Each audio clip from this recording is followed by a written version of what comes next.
Welcome to NRK narrates. దేవుని పరిశుద్ధమైన ప్రశస్తమైన నామానికి స్తుతులు స్తోత్రాలు. మీ అందరికీ నా వందనాలు తెలియజేస్తున్నాను. ఈ లెంట్ డేస్లో ఉపవాసం ఉండడానికి చాలామంది ఇష్టపడతారు. విశ్వాసులు, క్రైస్తవులు ఈ లెంట్ డేస్లో ఉపవాసం ఉండడం ద్వారా దేవుణ్ణి తెలుసుకోవడానికి, దేవుణ్ణి అర్థం చేసుకోవడానికి, దేవునికి దగ్గరగా జీవించడానికి, దేవుళ్ళలో ఆధ్యాత్మికంగా ఆత్మీయంగా బలపడటానికి ఈ యొక్క 40 దినాలను ఉపవాసం ఉండి దేవుని సన్నిధిలో కనిపెడుతుంటారు. మంచిదే, తప్పేం లేదు. ఒక 40 రోజులు ఉపవాసం ఉండి దేవుని సన్నిధిలో గడపడం, దేవుని తెలుసుకోవడం అనేది తప్పేమీ కాదు. అయితే ఇది చాలామంది ఆత్మీయంగా కాకుండా ఆచారబద్ధంగా చేయటం వలన ఎటువంటి ప్రయోజనము లేదు. ఎవరో ఉంటున్నారని, లేకపోతే ఎవరో చెప్పారని, ఏదో చెయ్యాలి కాబట్టి చేస్తే దానివల్ల ఉపయోగం లేదు. పైపెచ్చు ఇది ఈ లెంట్ డేస్లో ఉపవాసం ఉండేవారు చాలామంది ఒక తప్పు చేస్తున్నారు. ఒక తప్పు ఏమిటంటే, అది చాలామంది ఏం చేస్తారంటే, ఈ 40 దినాలు ఉపవాసం ఉండేవారు ఈ 40 దినాలు ప్రార్థనలు గడుపుతారు, వాక్యం వింటారు, దేవుని సన్నిధిలో గడుపుతారు, దేవుణ్ణి కొంచెం నిష్టగా వ్రతంలాగా చేస్తుంటారు. మంచిదే. అయితే ఈ 40 దినాల్లో వారు ప్రార్థన చేసినప్పుడు వారు కోరుకునేది ఏంటంటే, వారి కోరికలను తీర్చమని, వాళ్ళని దీవించమని, వాళ్ళని ఆశీర్వదించమని, పెద్ద విష్ లిస్ట్ కోరికల చిట్టాతో దేవుని సన్నిధిలో ప్రార్థన చేస్తుంటారు. మా కుటుంబంలో ఇది జరిగించండి, మా భర్తకి ఇది జరిగించండి, నాకు ఇది జరిగించండి, మా పిల్లలకి ఇది జరిగించండి, ఇల్లు కట్టుకోవడానికి, ప్రమోషన్ ఇవ్వడానికి, ఉద్యోగాలు రావడానికి, పెళ్ళిళ్ళు కావడానికి, పిల్లలు పుట్టడానికి, ఇలా ఈ లోక సంబంధమైన ఆశీర్వాదాలు ఉంటాయి కదండి. వాటిని దేవుని సన్నిధిలో దేవుని ముందు పెట్టి ఇక గంటలు గంటలు ప్రార్థన చేస్తుంటారు. ఇది ఈ ఉపవాస దీక్షల్లో చేయాల్సిన కార్యక్రమం అసలే కాదు. ఈ 40 దినాలని చాలామంది ఏంటంటే, కొన్నిసార్లు మన జీవితంలో, మన కుటుంబ జీవితంలో కొన్ని కార్యాలు అనుకుంటాం, అది ఎంతకీ జరగవు. మొండి బకాయిల్లాగా అట్లనే ఉండిపోతాయి. ఆ మొండి బకాయిలను, అంటే ఆ మొండి కార్యాలను, జరగని కార్యాలను జరిపించుకున్నటకు ఒక ఉత్సాహంగా, ఒక పట్టుదలగా ఈ 40 రోజులను మన శరీరాన్ని కృషించుకొని మోకరించి ప్రార్థన చేస్తూ ఉంటాం. వాటిని జరిపించుకోవాలి. ఇది కూడా తప్పు. అయితే ఏది కరెక్టు అంటే, మనం అడగొద్దా దేవుణ్ణి? మన వ్యక్తిగత జీవితంలో, కుటుంబ జీవితంలో మనం ఆశీర్వాదాలు కావాలని, మేళ్లు పొందుకోవాలని, కార్యాలు జరగాల్సిన అవసరం ఉందని అడగొద్దా? అడగాలి.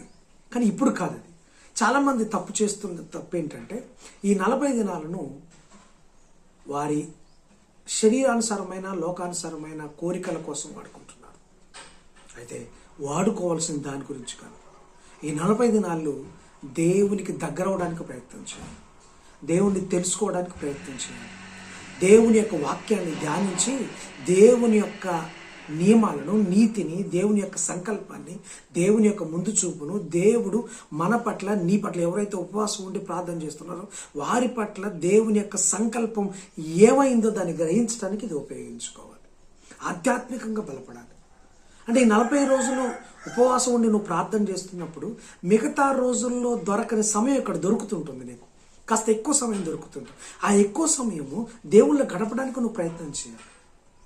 ఆ ఎక్కువ సమయం వాక్యాన్ని ధ్యానించుకోవాలి. వాక్యము ఎప్పుడైతే ధ్యానిస్తావో, ప్రార్థన చేస్తావో, దైవ సన్నిధిలో గడుపుతావో, దేవుడికి నీకు దగ్గర సంబంధం ఏర్పడుతుంది.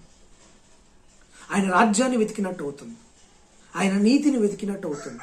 ఆయన నీతి కోసం, అంటే నీ కొరకు ఒక సంకల్పము ఉద్దేశించిన ఉద్దేశం నీకు రివీల్ అవుతుంటుంది. నీ పట్ల, నీ కుటుంబం పట్ల నువ్వు చేయాల్సిన బాధ్యత ఏంటి, మనము ఏ విధంగా నడుచుకోవాలి అనేది దేవుడు నీకు ఒక రివీల్ చేస్తుంటాడు ఈ 40 దినాలు. తద్వారా ఏమవుతుందంటే, ఒక నూతనమైన ఆధ్యాత్మిక జీవితంలోకి, నూతనమైన వరవడిలోకి, నూతనమైన సంకల్పంలోకి నువ్వు వెళ్ళినట్టు అవుతుంటావు.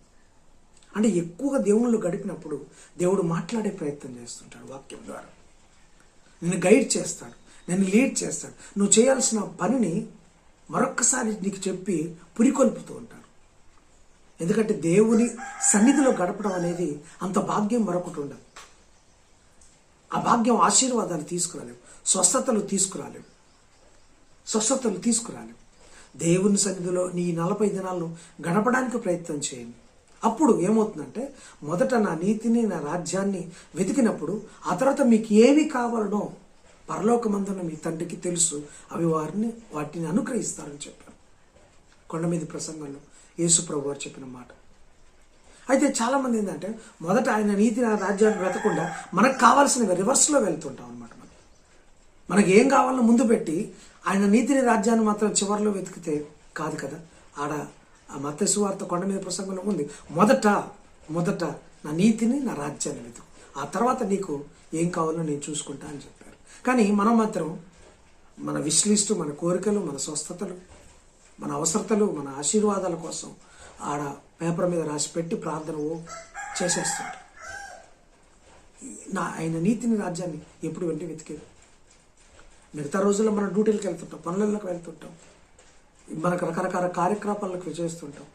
ఆ సమయంలో అంతగా డీప్గా మనం వెళ్ళలేము.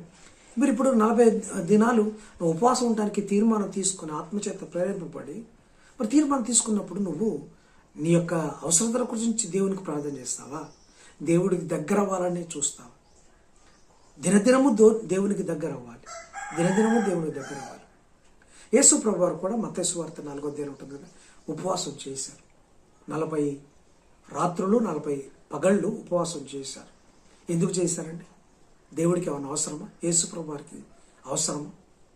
కానీ జాగ్రత్తగా గమనిస్తే, దేవునితో ఆయన బలపడటానికి, దేవుడితో ఆయన శక్తిని పొందుకోవడానికి, దేవునితో మింగిలవడానికి తండ్రి కుమారుడు ఏకమై ఉన్నారు అన్నదానికి ఆయన 40 దినాలు ఉపవాసం చేశారు. ఎందుకంటే తన ముందు పెద్ద టాస్క్ ఉంది. అప్పుడే ఆయన పరిచర్య స్టార్ట్ చేస్తారు. రాజ్య సువార్తను ప్రకటించి పరలోకపు తండ్రి అప్పచెప్పిన పనిని చేయాల్సిన బాధ్యత ఆయన మీద ఉంది. 3.5 సంవత్సరాల పాటు, ఈ 3.5 సంవత్సరాల పాటు ఆయన నీతిని, రాజ్యాన్ని ప్రకటించాలి, పరలోక రాజ్యం గురించి చెప్పాలి. కాబట్టి ఈ 40 దినాలు ప్రభు సన్నిధిలో గడిపారు, తన తండ్రి సన్నిధిలో గడిపి ఆ శక్తిని పొందుకొని బహుబలంగా ఆయన నీతిని, రాజ్యాన్ని ప్రకటించే ఆ కార్యక్రమాన్ని ముందుకు తీసుకువెళ్ళారు. ఆ తర్వాత దేవుడే యేసు ప్రభు ద్వారా అనేక కార్యాలు జరిగించుకుంటూ వెళ్ళారు. ఈరోజు నువ్వు అలాగ చేయగలగాలి. యేసు ప్రభు వారిని మాదిరిగా తీసుకోవాలి. యేసు ప్రభు వారు దేవునిలో బలపడటానికి, దేవుడి దగ్గర సన్నిధిలో ఒకరే అని చెప్పుకోవడానికి, దేవుని సన్నిధిని అనుభవించడానికి చేశారు. నువ్వు కూడా అలా చేయి. ఒకవేళ 40 దినాలు నువ్వు ఉపవాసం ఉంటే దేవుని సన్నిధిని అనుభవించడానికి, వాక్యాన్ని ధ్యానించడానికి చెయ్యి. అప్పుడు బాగుంటుంది. ఉపవాసం అంటే ఏదో తెలుసా అండి? ఉపవాసం చాలామంది అబ్రివేషన్స్ చెప్తుంటారు కదా. ఉపవాసం, అంటే ఉపేక్షించుకొని, మనల్ని ఉపేక్షించుకొని, తగ్గించుకొని అర్థం. ఉపేక్షించుకుంటా అంటే తగ్గించుకున్నట్టు. తర్వాత ఉపవాసంలో పరీక్షించుకొని, మనం టెస్ట్ చేసుకోవాలి, పరీక్షించుకొని, తాను విమర్శించుకోవాలి, పరీక్షించుకొని. అలాగే వా అంటే వాక్యంతో, వాక్యంతో. వాక్య సందేశముతో, అంటే సందేశంతో. ము అంటే ముందుకు సాగడం.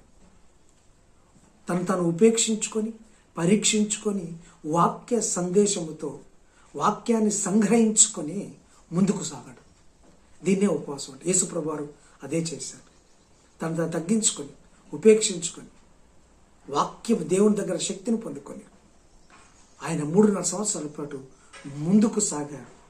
తను అనుకున్న కార్యం, తండ్రి తనకు అప్పచెప్పిన కార్యం, సిలువలో బలియాగమై దాన్ని కడముట్టించాడు, తుదముట్టించాడు. సో ఈ కాన్సెప్ట్లో కనుక, ఈ మోటోలో కనుక నువ్వు ఉపవాసము, ఈ లెంట్ను పాటించగలిగితే అత్యద్భుతమైన ఆధ్యాత్మిక సంపదను నువ్వు గెయిన్ చేసుకోగలవు, పొందుకోగలవు. తద్వారా ఏమవుతుందంటే ఆ నీతిని, రాజ్యాన్ని వెతికిన వారికి అవుతావు. ఆ తర్వాత ఆటోమేటిక్గా అడగకముందే అక్కరలు ఎరిగిన నీ తండ్రి అయిన దేవుడు నీకు నీ అవసరతలను ఖచ్చితంగా తీరుస్తాడు. ఇలాంటి కాన్సెప్ట్తో ఉపవాసం ఉన్నవాళ్ళు ఇలా ఉండమని, ఒకవేళ లేకపోయినా కానీ ఈ 40 దినాలు దేవుని సన్నిధిలో వాక్యపు వెలుగులో ఎక్కువగా గడపడానికి ప్రయత్నం చేసి దేవుని యొక్క నీతిని రాజ్యాన్ని వెతికే ప్రయత్నం మనందరం చేద్దాం. దేవుడు అటువంటి ఆలోచన మనందరికీ దయచేయను గాక. God bless you. ఆమేన్.